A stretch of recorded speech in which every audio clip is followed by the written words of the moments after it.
In this video, we're going to explore one of the most common and versatile verbs in Spanish, quedar.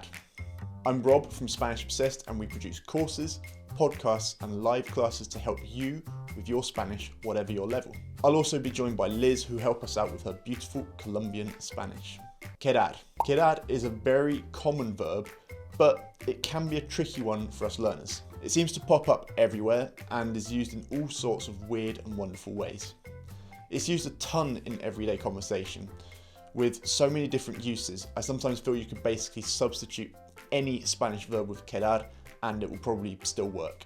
For us as learners, it's good to get familiar with quedar, as it's one of the verbs that we can use to make our Spanish sound more natural and less like translated English.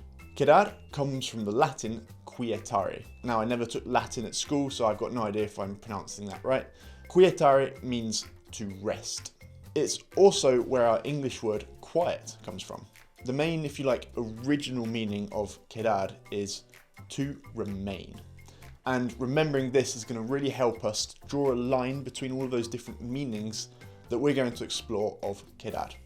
So let's jump into the most common uses of quedar. Listen to these phrases from Liz. Solo me queda un huevo. No nos queda nada. This is the meaning remain for quedar. And actually, this is the first thing that stumps Spanish learners. Quedar here is being used as a reverse construction verb. So what does that mean? Whereas in English, we would say, I've only got one egg left. In Spanish, it's the other way around. They say, only one egg remains to me. So it's the other way around, just like me gusta, if you know about that. In the phrase, solo me queda un huevo, the subject here is huevo. Basically, that means that we conjugate quedar based on huevo, un huevo. So bearing that in mind, how would you say, I've got 2 eggs left? Me quedan 2 huevos. Next use of quedar. ¿Dónde queda? Queda cerca de la casa. So this is the meaning of to be located. And actually, it's underused by our Spanish learners a lot, which is why I've included it really high up in this list. I'm a big fan of using quedar for location. Yes, honestly.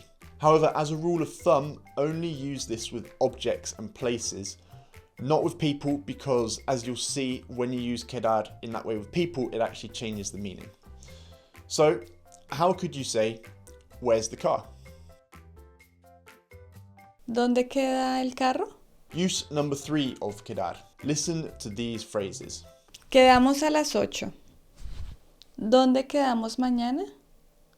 Now, this is just one way to say meet. If you're looking for other ways, then we've got a video linked here for you. On to meaning number 4.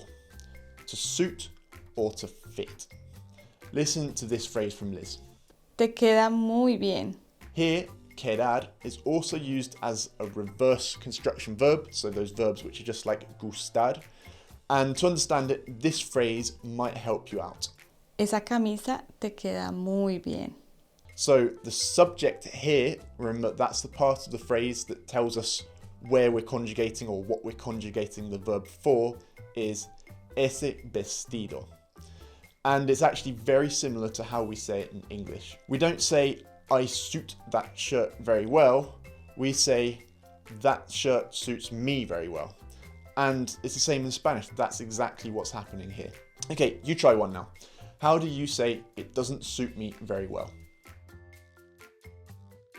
No me queda muy bien. If you're a fan of reggaeton or J Balvin, his song Azul uses quedar in the chorus. I'm not going to try and sing it for you. It's kind of hard to hear as well, but the chorus has a line which uses queda a lot in this way of meaning to fit or to suit. And you're just going to have to listen to it and find the lyrics separately. Maybe we'll link it for you as well. Next use of quedar is when you combine it with other verbs. Love this one. So listen to these phrases. Quedamos en trabajar juntos. Quedaron en salir a las 8. So the structure is quedar en plus the verb which is in the infinitive. And that means arrange to do something. Or you could think of it as settle on. So that's something which is very similar, remember, to that original meaning remain, which we looked at. And this is another of those uses of quedar which I think that Spanish learners really underuse. You'll hear native Spanish speakers use quedar in this way so often, so look at how you can incorporate more in your own Spanish and listen out for it as well. Okay, nearly there. To wrap up, the next two uses are with quedarse, so that's the reflexive version. And really, these are both the same. Listen to these phrases. Quédate, no te vayas. No me quiero quedar. So to make it easy for you, the best translation of quedarse here is to stay.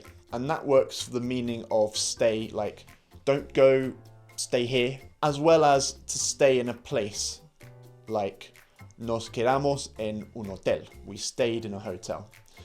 And when you think about it, that's also very similar to remain, that original meaning of quedar which we talked about at the start of the video. So those are all of the uses of quedar that we're going to talk about.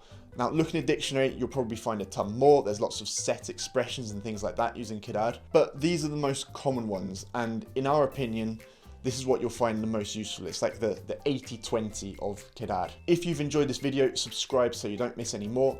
And while you're at it, head over to SpanishObsessed.com where you'll find a ton of Spanish courses, podcasts, and even a live academy waiting for you. Hasta la próxima.